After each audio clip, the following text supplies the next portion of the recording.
Cheers. Okay, just continuing with the same series as before, namely talking about various things that people want me to talk about, either through sending me private messages here on this YouTube channel, or if there's a particular comment in the comment section that I have noticed that I actually want to talk about, or a particular video response that I could be asked to watch and then talk about, then I will, of course, look at those things and talk about them as is requested. As is traditional, all you're getting is my opinion. I personally believe that my opinion is probably the best because it's normally a little better thought out than someone who's coming from a religious dogmatic point of view, which a lot of people within the New Age movement really are in reality. And so you got to take that into account, that there's just as much lack of intellectual, moral, and spiritual freedom within aspects of the New Age movement as there is in aspects of certain forms of other world major religions, so be aware of that.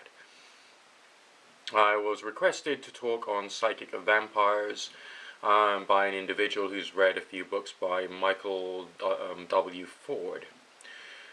Great, fine, I'm glad he's wrote books on the subject, but does he actually know anything about the subject? There's a certain limit to the quantity of information one can actually gain about this, apart from through just collecting like strange experiences and drawing extrapolations from that. Because there's nothing written down in stone by the hand of God, if you get my drift. So, question number one, have I ever done psychic vampirism? Answer, yes. Did it solve the problem? Well, one of the reasons I was interested in the subject anyway was because I have a history of very severe chronic fatigue syndrome, and I wanted to overcome it somehow, do anything to moderate the symptoms so I could actually function better. And I heard that psychic vampires could take energy from candle flames, electrical appliances, from trees, and try and turn that into bodily energy or life energy inside them so they can have more energy. But there's no real definition in a lot of the books you read on these subjects as to what that energy happens to be. As far as doing it to other people is concerned, have I ever done that? No, I didn't see the point. Because, I'm not trying to attack people, I'm not trying to do people any harm. And I don't see the point in even bothering to try. It appears to me to be a reverse form of spiritual healing. Instead of delivering visualized energy into somebody else, you are visualizing the energy in somebody else and taking it from them. Basically, that means the same type of visualization and breath control exercises that you would use in a spiritual healing exercise, you might want to use on the candle flame, on the tree, on the stones, on the waterfall, whatever it is you're supposed to be taking electricity or energy from. And also you've got to think about, if you are doing it, which parts of your anatomy you're going to deliver it to, solar plexus being a favorite, because that's like a big mass of nervous energy. It's your orange chakra, it's where like stuff's supposed to happen. Your solar plexus is very important as far as distributing nervous energy around the body is concerned. So that's one place. The other place is, of course, your forehead. See whether you can suck things into yourself there. I've had experiences with spiritual healings and being spiritually healed when there will be someone who will be focusing on, or allegedly focusing in on, rose-colored things. And I would actually feel after the healing a certain strange sensation that would be accompanied by, at times, the visualization or seeing the aura, so to speak, of a rose-colored hue going right through me and like filling up any gaps which appear to be in the aura, like in my arms, where apparently there's some kind of issue.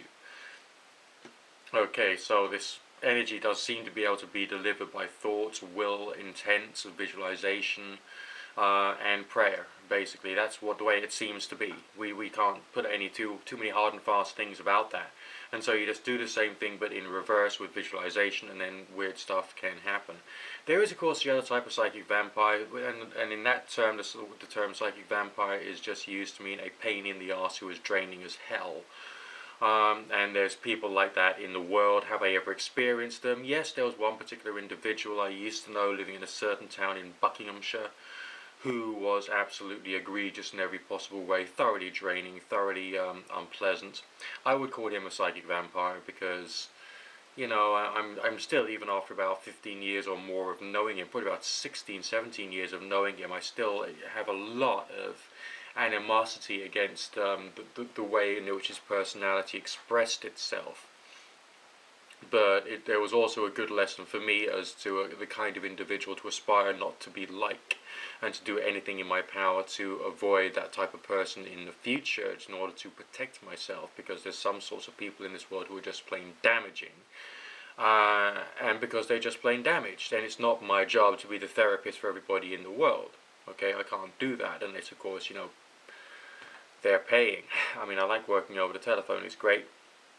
There's a bit of a feeling of distance, but even my customers working over the phone can in fact be very draining, and some of them would have the same kind of like needy, I must have your attention, give it to me, you know, I'm not going to allow you to like look at anyone else or talk to anyone else, you must talk to me and hear all of my horse shit whilst I feel a lot better and you start feeling an awful lot worse. And there's always going to be people like that in the world. And is there a defense against them? Yeah, a good crowd of people, a good community, a sense of belonging, a good sense of identity, having things around you or on your person which are familiar to you and give you a sense of strength. All these things can actually provide you with that extra psychological barrier, which can make it less likely that those wankers can actually do any harm to you psychologically.